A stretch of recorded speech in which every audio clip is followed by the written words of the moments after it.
ప్రభు నామంలో మీకు అందరికీ హృదయపూర్వకంగా వందనాలు తెలియజేసుకుంటున్నాను. పేరు పేరు చెప్పిన అందరికీ వందనాలు. మీ పక్కన ఉన్న వారికి కూడా వందనాలు చెప్పుకోండి. హృదయపూర్వకంగా చెప్పారా? సంతోషముగా దేవుని వాక్యం విందాను. ప్రియులారా, టీవీ వర్తమానము ద్వారా అనేక మంది ఆశీర్వదించబడుతున్నారని నమ్ముతున్నాం. కనికరము గల దేవుడు అని మీరు విన్నారు. కాబట్టి కనికరము గల దేవుడు మనల్ని ఎంత ప్రేమిస్తున్నాడో ఆ ప్రేమ కలిగినటువంటి తండ్రి గురించి ఇంకా కొన్ని విషయాలు మనము ఈరోజు ఈ మధ్యాహ్న కాలంలో తెలుసుకొని పోతున్నాం. దేవునికి స్తోత్రం. తండ్రి అయిన దేవుడు అంటున్నాడు, నా కుమారుడా అని ప్రేమతో ఆయన పిలుస్తున్నాడు. నా కుమార్తె, నా కుమారుడా అని ఆయన పిలిచినప్పుడు మనం ఏమని ఆన్సర్ ఇవ్వాలమ్మా? మనం ఏమని ఆన్సర్ ఇవ్వాలి?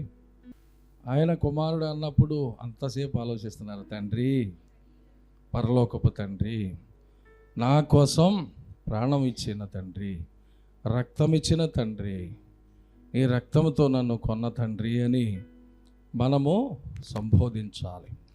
ప్రియులారా, వాక్యంలోకి వెళ్ళే ముందు యేసుక్రీస్తు ప్రభువారు చేసిన ప్రార్థన పరిశుద్ధ గ్రంథములో ఒక చోట, ఒక అధ్యాయం అంతా ఆయన చేసిన ప్రార్థనే.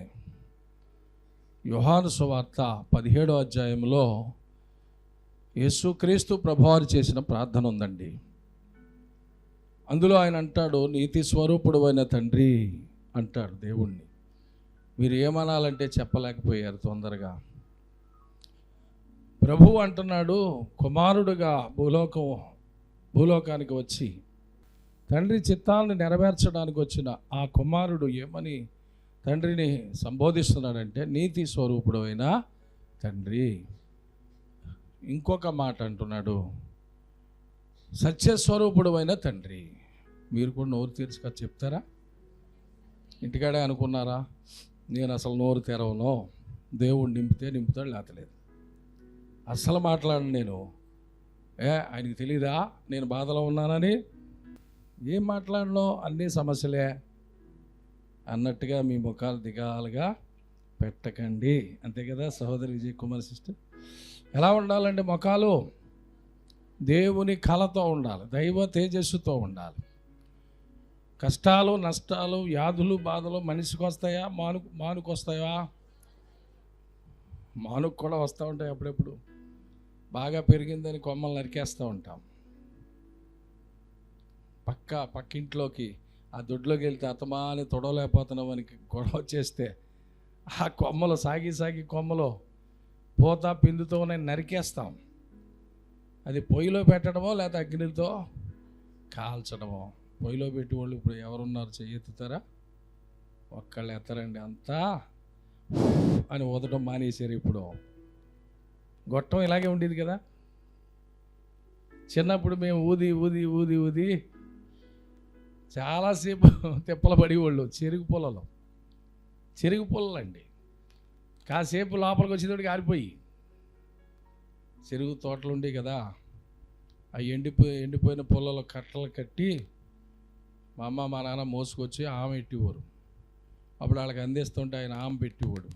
ఒక మోపు లాక్కుని పొయ్యిలో పెడుతుంటే ఆరిపోతూ ఉంటాయి తొందరగా. అప్పుడు ఈ గొట్టం, ఇలాంటి గొట్టం తీసుకుని ఊదటం. గొట్టాలు ఊదకుండా ఆ దుమ్మంతా ముఖం మీద కళ్ళలో పడకుండా ఎంత సుఖమిచ్చాడో దేవుడు. ఇంత సుఖమిస్తే దేవుణ్ణి ఎంత ఎక్కువగా కనపరచాలో అంత తక్కువగా కనపరుస్తున్నారనుకుంటున్నాను స్త్రీలు. అందుకనే మీ ముఖాలు దిగాలుగా ఉన్నాయి. కనపరిచేవారి ముఖాలు ఎలా ఉంటాయి? తేజస్సుగా ఉంటాయి. అలాగే సంతోషంగా నవ్వుతూ చూడు. దేవుడు నేను దీవించునుగాక. కొంతమంది మత్తుగా ఉంటాయి, కొంతమంది అనేక రకాలుగా ఉంటారు. ఇక్కడ నేను పేరేటి చెప్పట్లేదు, అలా ఉండకండి. అలాగే టీవీ ముందు కూర్చున్న వారు కూడా అలా ఉండరని వారిని కూడా కోరుతున్నాను. బాగా ఆసక్తిగా బైబిల్ తెరిచి చూడండి. ఇందాక నేను చెప్పింది ఉపోద్ఘాతం అంతే. ఏంటంటే, నీతి స్వరూపుడు అయిన తండ్రి, సత్యస్వరూపుడు అయిన తండ్రి అనండి. వెనకాల పరిశుద్ధుడు అయిన తండ్రి. ఈ మూడు చెప్పండి ఇప్పుడు మీరు. దాని అర్థం ఏంటి? ఒక్కొక్క మాటకి ఒక్కొక్క గంట సేపు మనం మాట్లాడుకున్నా దానికి అర్థము పూర్తి కాదు. పరిశుద్ధుడు అంటే మాటలా? లోకంలో ఎవరైనా ఉన్నారా పరిశుద్ధులంటే? ఆయన తప్ప ఎవరు లేరు. నీతిమంతులు ఎవరైనా ఉన్నారా? దేవుడు తప్ప నీతిమంతుడు లేడు, ఒక్కడును లేడు. అందరూ పాపము చేసి దేవుడు అనుగ్రహించే మహిమను పొందలేకపోవచ్చున్నారు. ఆయన మహిమ ఇవ్వటానికి రెడీగా ఉన్నారు.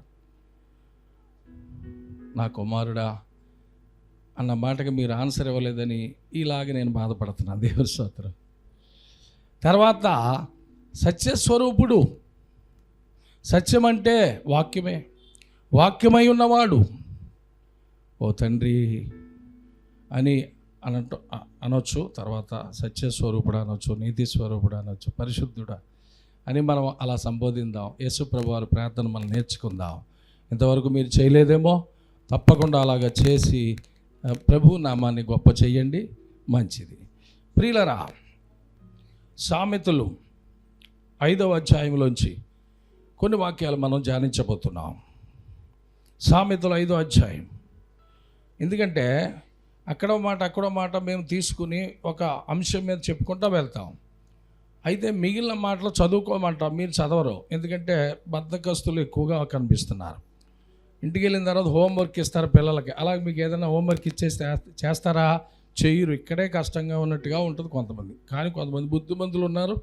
అయితే ఈ అధ్యాయము తప్పకుండా మీరు ఫస్ట్ నుంచి నేను చదువుతున్నాను. నా కుమారుడా, నేను చదువుతున్నాను, మీరు వినండి. నా కుమారుడా, నా జ్ఞానోపదేశము ఆలకింపుము, వివేకము గల నా బోధకు చెవియొగ్గుము. ఏమంటున్నారండి? నా కుమారుడా, నా జ్ఞానోపదేశము లోక సంబంధమైంది కాదు. నా జ్ఞానోపదేశము ఆలకించుము, వివేకము గల నా బోధకు చెవియొగ్గుము. అప్పుడు నీవు బుద్ధి కలిగి నడుచుకుందువు, తెలివిని బట్టి నీ పెదవులు మాట్లాడును అని చెప్తున్నారు. ఎలా ఉంటామంట? ఆయన మాటలు, ఆయన ఉపదేశం వింటే బుద్ధి కలిగి నడుచుకుంటాం, తెలివిని బట్టి మాట్లాడతాం. దేవుని స్తోత్రం. చిన్న ప్రార్థన. మహోన్నతుడా, మహాగణుడా, వాక్యమై ఉన్న యేసు ప్రభువా, మమ్మల్ని ఎంత ప్రేమిస్తున్నావో నీ వాక్యము ద్వారా నీ ఆంతర్యం మేము అర్థం చేసుకుంటున్నాం. వాక్యము చాలా విలువైనదని, పరిశుద్ధమైనదని, నీతితో నిండినదని నాయన నమ్ముచున్నాం. వాక్యం ద్వారా ఈ మధ్యాహ్న కాలంలో నాతోనూ వింటున్న నీ బిడ్డలందరితో కూడా మాట్లాడి సహాయం చేయమని, ఈ టీవీ పరిచర్యను ఇంకా నానాటికి వృద్ధిపరచమని, అనేక మంది ఈ వాక్యాలు వినటం ద్వారా, శ్రద్ధగా వాటిని గ్రహించడం ద్వారా గొప్పవారుగా చేయమని నజరేయుడైన యేసుక్రీస్తు వారి నామములో స్తుతించి ప్రార్థించి వేడుకుంటున్నాం పరమ తండ్రి. ఆమేన్. ప్రియులారా, గమనించాలి. ప్రభు చెప్తున్న మాట ఏంటంటే, నా జ్ఞానోపదేశము ఆలకించము. జ్ఞానము జ్ఞానము జ్ఞానమని సామెతల్లో ఎక్కువసార్లు కనిపిస్తూ ఉంటుంది. ఎవరు ఆ జ్ఞానం అంటే దేవుని జ్ఞానం. వాక్యమే దేవుడు మనకి జ్ఞానముగా మనకిచ్చాడు. కాబట్టి ఇక్కడ ఆయన అంటున్నాడు జ్ఞానోపదేశము. 2 మాటలు అక్కడ 2 పదాలు కలిసి ఉన్నాయి. జ్ఞానము, ఉపదేశము. ఎవరి ఉపదేశం? దేవుని ఉపదేశం. ఎవరిది జ్ఞానం? దైవ జ్ఞానం పైనుండి వచ్చింది. ఇది మీకు అవసరము, ఆలకించు. నా కుమారుడా, కుమార్తె, ఆలకిస్తాను ప్రభువా. అలాగే ప్రభువా, నీ మాట వినకపోతే ఎవరి మాట వింటాను? ఇన్ని మేళ్ళు చేశావు, ఇన్ని గొప్ప కార్యాలు చేశావు, ఇంత స్వస్థపరిచావు, ఇన్ని అద్భుతాలు చేశావు. అలాగే ప్రభువా అనాలా, లేకపోతే నిర్లక్ష్యంగా ఉండాలా? చెప్పండి అందరూ. చేసిన మేళ్ళన్నీ మర్చిపోవాలా? గుర్తుపెట్టుకునే కృతజ్ఞతాస్తుతులు చెప్పాలా? వేకునే లేవాలా? 7-8 గంటలకి లేవాలా? లేస్తున్నవారు చెయ్యెత్తండి. ఓకే, సగం మంది అయినా ఉన్నారు. మిగిలిన వాళ్ళు ఒప్పుకున్నారు. మిగిలిన వాళ్ళకి కూడా దేవుడు మెలకువ చేసి వారిని కూడా దేవుడు చిత్తం పట్టి నడిపించుగాక. ఆమేన్. చూడండి, ఆయన అంటున్నాడు, 3వ వచనం చదువుతున్నాను. జారస్త్రీ పెదవుల నుండి తేనె కారును, దాని నోటి మాటలు నూనె కంటే నూనెపోయినవి, నూనె కంటేను నూనెపోయినవి. దాని మాటలు నూనె కంటే నూనెపోయినవి. నూనె ఒలికిందనుకోండి టైల్స్ మీద, కాలు జారిపోద్దా లేదా? ఇంకా ఎవరినే పట్టుకున్నా ఆగలేవు, అంత స్పీడ్గా జారిపోయి పడిపోతాం. నూనె కంటే నూనెపోయినది తేనె కంటే చాలా తేనె కారిపోద్దంట పెదవుల నుంచి. అంటే మాటలు అలాగ ఉంటాయి. ఎవరామే? జారస్త్రీ. ఎందుకు చెప్తున్నాడు దేవుడు ఈ మాట? పురుషులకేనా, స్త్రీలకు కాదా? అయితే జారస్త్రీ అన్నారు కదండి, అందుకని మగవాళ్ళకే చెప్తున్నారు. ఓకే, కరెక్టే. మరి ఆడవాళ్ళు కూడా జాగ్రత్తగా ఉండాలా లేదా?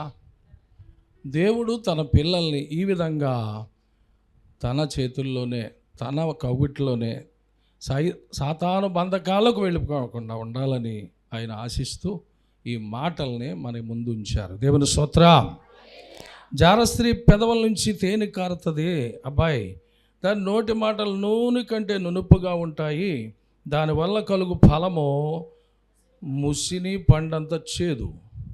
ప్రియులరా, ఎలాంటిదంటే దానివల్ల వచ్చే ఫలము ఎంత చేదంటే ముసిని పండంతా. మన ఏరియాలో అది మరి ఇప్పుడు మన కాయవేమో చెట్లు ఎక్కడ ఉంటాయో నాకు తెలీదు, మీకేమైనా తెలుసా? అటు సైడ్ ఉంటాయంట. ఆ కాయ చాలా చేదని మనకేమైనా తెలుసా? దేవుడికి తెలుసు. కారణం అన్ని చెట్లని ఆయనే నోటి మాట ద్వారా కలగజేశాడు. వృక్షములు భూమి మొలిపించును గాక అన్నారు. గడ్డిని, విత్తనాలు ఇచ్చే చెట్లను, ఫలవృక్షములను భూమి మొలిపించును గాక అన్నారు. భూమికి ఇచ్చేసారా ఆ డ్యూటీ? నేను అస్తమానికి చెప్పను, ఒకసారి చెప్పేశాను, ఇది నీ పని అంతే. కాబట్టి ఒక గింజ పడితే చాలు, భూమి తడి తగలగానే మొలిపిస్తూ ఉంటుంది. అవునా కదా? అలాంటి ఆజ్ఞ భూమి, ఆయన ఆజ్ఞ భూమి వింటుంది, ఆకాశం వింటుంది, సూర్యచంద్రులు వింటున్నారు, నక్షత్రాలు వింటున్నాయి, హిమము వడగండ్లు ఆయన పడమంటేనే పడుతున్నాయి. ఎంత ఏరియా మంచు పడాలో, ఎంతవరకు సముద్రానికి సరిహద్దులు పెట్టాడో సృష్టికర్త. దేవుని స్తోత్రం. పరిశుద్ధ గ్రంథం అంటే చిన్న సంగతి కాదు ప్రియులారా. దీన్ని ధ్యానించిన ఎడల నీకేం దొరుకుద్దంట? నిత్య జీవము. హల్లెలూయా. చూడండి 20వ వచనం 4:20 ఉంటుంది. నా కుమారుడా, నా మాటలను ఆలకింపుము, నా వాక్యములకు నీ చెవియొగ్గుము. దేవుని స్తోత్రం. నీ కన్నుల ఎదుటి నుండి వాటిని, అంటే దేవుని వాక్యాన్ని తొలగిపోనీయకము, నీ హృదయమందు వాటిని ఎక్కడ భద్రం చేసుకోవాలి చెప్పండి? ఎక్కడ ఉంది హృదయం? ఈ హృదయములో నా మాటలు నా కుమారుడా కుమార్తె భద్రం చేసుకుని ఇందులో దాచుకుని నీవు దాన్ని ఏం చేయాలంట? నెమరు వేసుకుంటా ఉండాలి. అది దానివల్ల ఏం దొరుకుద్దంటండి? జీవము.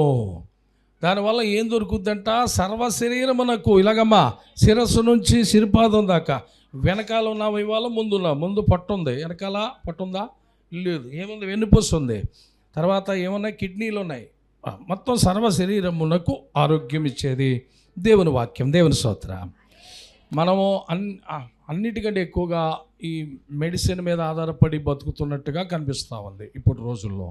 కానీ నా ప్రభు అంటున్నాడు, నా వాక్యాలను శ్రద్ధగా చదివావనుకో, దానిని హృదయంలో ఉంచుకున్నావనుకో, అది భద్రం చేసుకున్నావనుకో, దాన్ని పట్టుకుని వాగ్దానాలు పట్టుకుని అడిగావనుకో, నీ సర్వ శరీరమునకు ఆరోగ్యం ఇస్తాను. గట్టిగా చప్పట్లు కొట్టి ఆయన భయపరుస్తాను. సర్వ శరీరమునకు ఆరోగ్యం ఇచ్చేది ఏంటంటే దేవుని వాక్యమే. దేవుని స్తోత్రం. సర్వ శరీరమునకు, ఇక శరీరంలో అన్ని భాగాలకి కూడా దేవుని శక్తి, వాక్యపు ఆ పవర్ లోపలికి వెళ్ళినట్లు నువ్వు సహకరించాలంతే. దేవుని స్తోత్రం. కాబట్టి ఇక్కడ వాక్యము వెల్లడవుతుంది. వెల్లడైనప్పుడు నీకు ఏం చేయాలి? నువ్వు ఓపెన్ చేయాలి నీ హృదయాన్ని. దేవుని స్తోత్రం. చెవులు ఓపెన్ చేసుకోవాలి, పెద్దవి చేసుకోవాలి. హల్లెలూయా. అటు ఇటు దిక్కులు చూడకూడదు, ఇలాగ ఆలోచించకూడదు, అనాలోచన కుదరదు. జాగ్రత్తగా మనం విందాం. హల్లెలూయా. ప్రియులారా, ఇంకా ఏం చెప్తున్నారు? నీ హృదయములో నుండి జీవధారలు బయలుదేరును. దేవుని స్తోత్రం. నా కుమారుడా, నీ హృదయంలో నుంచి జీవధారలు బయలుదేరుతాయి. అంత దాచిపెట్టి ఉంచాను ఇందులో. ఆరోగ్యం ఎక్కడికో పరిగెడుతున్నావు నువ్వు. ఆ నొప్పి అంటున్నావు, దీనికి వేసుకుంటున్నావు, ఈ నొప్పి అంటున్నావు, అంత దాని మీదే ఆధారపడ్డావు, లోకం మీద, లోక వైద్యం మీద. ఒక్కసారి ఈ మధ్యాహ్న కాలంలో నీతో మాట్లాడుతున్నాను. నువ్వు ఒక గంట మోకాళ్ళు వేసి కంటిన్యూ చేయి. ఇంకొక గంట 2 గంటల మోకాళ్ళు వేసి కంటిన్యూగా ప్రార్థన చేసి చూడు. దేవుని స్తోత్రం. అది గొప్ప మెడిసిన్గా మారిపోతుంది. మోకాళ్ళు వేయలేకపోతే నిలబడి చెయ్యి. నేను నిన్న ఉదయం 2 గంటల సేపు నిలబడి సన్నిధి గదిలో ఉన్నాను. 1 గంట మామూలుగా చేశాను, మోకాళ్ళ మీద అరగంట చేశాను. కొంతసేపు వాక్యం చదివాను. సుమారు 2-3 గంటలు ఆయన సన్నిధి గదిలో కింద గడిపి నా కుటుంబాన్ని అక్కడికి తీసుకొచ్చి ఆయన పాదాల దగ్గర పెట్టేటువంటి అలవాటు నాకు. దేవుని స్తోత్రం. నేను నా ఇంటి వారు యెహోవాను సేవించడం అది నా డ్యూటీ. మీరు కూడా అలాంటి డ్యూటీ చేయండి. ఏం డ్యూటీ అమ్మది? నేనేం చేస్తానండి, ఒక్కదానే కదా, ఇంకెవరు వస్తారండి నా ఇంటికి అంటది కుమారి సిస్టర్. చిన్న ఇల్లు అండి, ఒక్కదాని అండి అంటది. మంచిదే, నువ్వు ఒక్కదానివే చెయ్యి. నువ్వు ఒక్కదానివి కాదు, నీతో పాటు దేవుని దూతలు ఉన్నారు. దేవుని స్తోత్రం. యెహోవా యందు భయభక్తులు కలిగి ఉంటే గనక ఆయన దూతను నీకు కాపుగా ఇస్తారు. హల్లెలూయా. ప్రియులారా, ఇంకా చెప్తున్నాడు ఆయన ఏమనంటే, నీవు కుడి తట్టుకైనను ఎడమ తట్టుకైనను కుదరదలాగా. 27వ వచనం, లాస్ట్ వచనం అండి, అండర్లైన్ చేసుకోండి. నా మార్గము తిన్నని మార్గం, నా వాక్యము చాలా పదునైంది, 2 అంచుల వాడిగల కత్తిగంట పదునైంది. ఇక్కడ పరస్త్రీ గురించి రాస్తా అంటున్నాడు దేవుడు. పరస్త్రీ 2 అంచులు గల వాడిగల కత్తి. అయితే 2 అంచుల వాడిగల కత్తి కంటే పదునైందని ఎందుకన్నారంటే దేవుని స్తోత్రం. ఇది పరస్త్రీ అనేది, జారస్త్రీ అనేది 2 అంచులు 2 వైపులో ఉందంట పదును ఆ స్త్రీకి, అటు ఇటు కూడా. అయితే దానికంటే పదునైంది ఏంటంటే దేవుని వాక్యం. సమరయ స్త్రీని పట్టుకోలేదా దేవుని వాక్యం? సరి చేయలేదా? ఇక్కడ మనం చదువుతున్నప్పుడు ప్రియులారా, ఇక్కడ 4వ వచనం 5:4లో ఉంది, దానివల్ల కలుగు ఫలము అంత చేదు. తర్వాత కత్తి ఎలాగండి? 2 అంచులు గల కత్తి ఎంత పదును గలది ఆ వ్యక్తి మాటలో. అయితే నా మాటలు ఎలాగుంటాయంటే దానికంటే పదునైంది. సమరయ స్త్రీని మార్చేశాడు. ఇంకెవరు మార్చాడండి? పాపాత్మురాలైన స్త్రీని మార్చేశాడు ఆయన పదును ఇంకా గొప్పది. అందుకనే ఆయన మించింది ఇంకేమీ లేదు. హల్లెలూయా. ప్రియులరా, దాని నడతలు మరణమునకు దిగుటకు దారితీను. దేని నడతలో? ఇంతకీ జారస్త్రీ ఎవరు? ప్రభు ఎవరిని ఉద్దేశించి చెప్తున్నారు? ఎవరా జారస్త్రీ? ఇందులో 3 స్త్రీలు కనపడతారు. ఈ 5వ అధ్యాయంలో 3 స్త్రీలు కనపడతారు. 2 ప్రత్యక్షంగా కనపడుతున్నారు. 3వ స్త్రీ ఏమో కొంచెం మర్మంగా కనిపిస్తూ ఉంటుంది. అవునా కాదండి? చూసారా? 3 స్త్రీలు కనపడుతున్నారు ఇందులో. చూడండి ఎప్పుడైనా.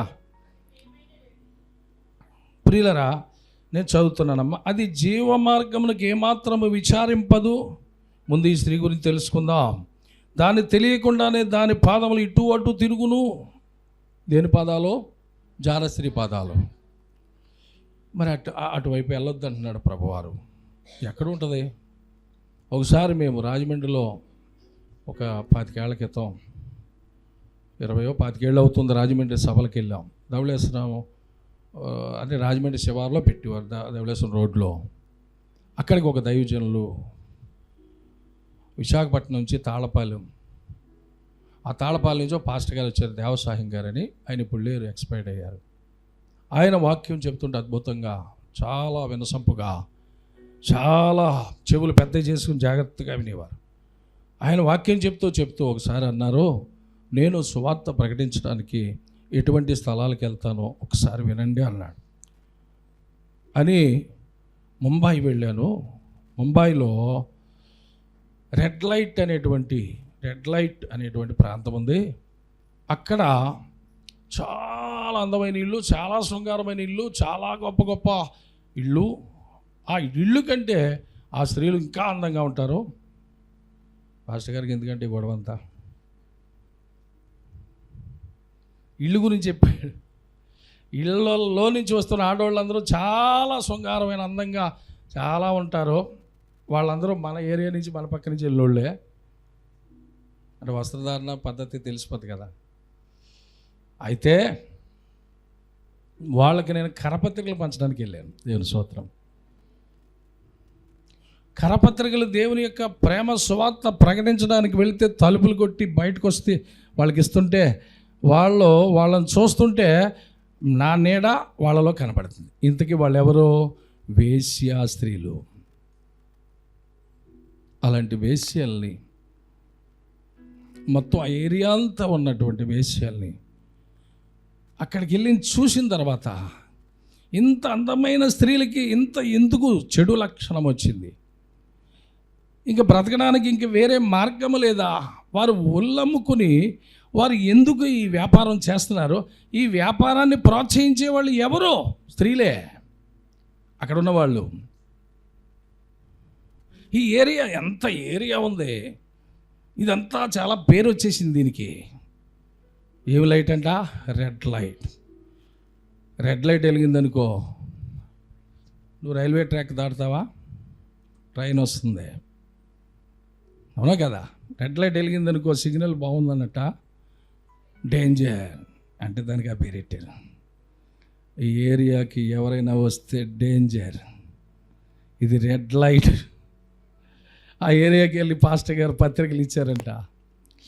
పత్రికలు ఇస్తే ఒకరినైనా ఇద్దరినైనా ఆ రోజు నుంచి ఆయన మామూలుగా చెప్పలేదు, ఏడుస్తూ చెప్పాడు, స్త్రీలు ఈ విధంగా అమ్మబడుతున్నారు.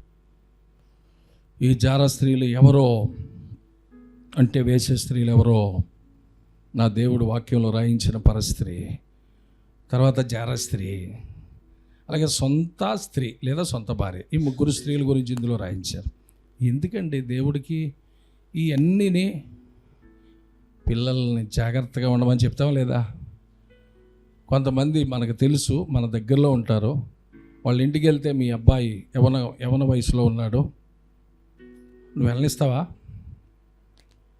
20 వచ్చినాయి, 22 వచ్చినాయి, వాళ్ళ ఇంటికి వాళ్ళ ప్రవర్తన మంచిది కాదని నీకు తెలుసు, బాగా పాడైపోయిన చెడిపోయినటువంటి వారని తెలుసు, మీ అబ్బాయికి తెలీదు, వెళ్ళనిస్తావా? వెళ్తే ఏమవుతాడు? అలాగే నా దేవుని ప్రేమ ఎంత గొప్పదో చూడండి. నువ్వేమంటావు మీ అబ్బాయితోటి? రే నాయనా, నువ్వు అక్కడికి వెళ్ళొద్దు, నా మాటను. నేను ఎందుకు చెప్తున్నానో నీకు ఇప్పుడు తెలియదు, కానీ ఆ ఇంటికి మాత్రం వెళ్ళకరా అని చెప్తే వెళ్ళొద్దు కాబట్టి ఏంటో వాళ్ళు చూద్దామని ఇంకోసారి ఎక్కువ. నేను వద్దని చెప్పాను కదా నిన్న మొన్న, మళ్ళీ వెళ్ళేబట్టి ఆ మాటలు ఎలా ఉన్నాయట? తేనెకంటే ఇంకో మాట ఏంటండి?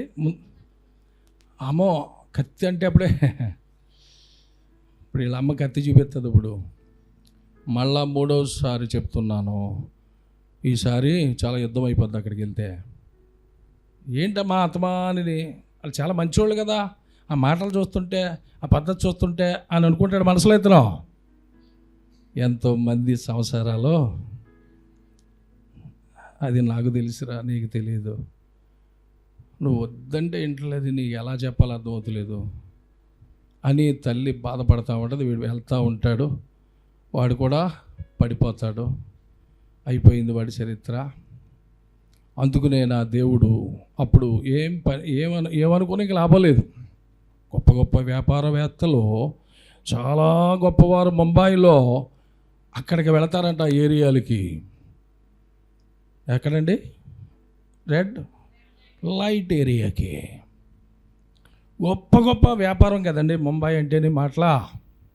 కాబట్టి అంత అందమైన స్త్రీలను వారు గతంలో బాగోళ్ళు ఉండేవారు, తెలుసు కదా, పెద్దాపురం బాగోళ్ళని, ఆ పురం ఈ పురం మనం చిన్నప్పుడు అనుకునేవాళ్ళమా లేదా శారామ్ గారు బాగువాళ్ళు పల్లెటూళ్ళకి వచ్చి ఏదో డ్యాన్సులు వేసి డబ్బు సంపాదించుకునేవారు లేదా?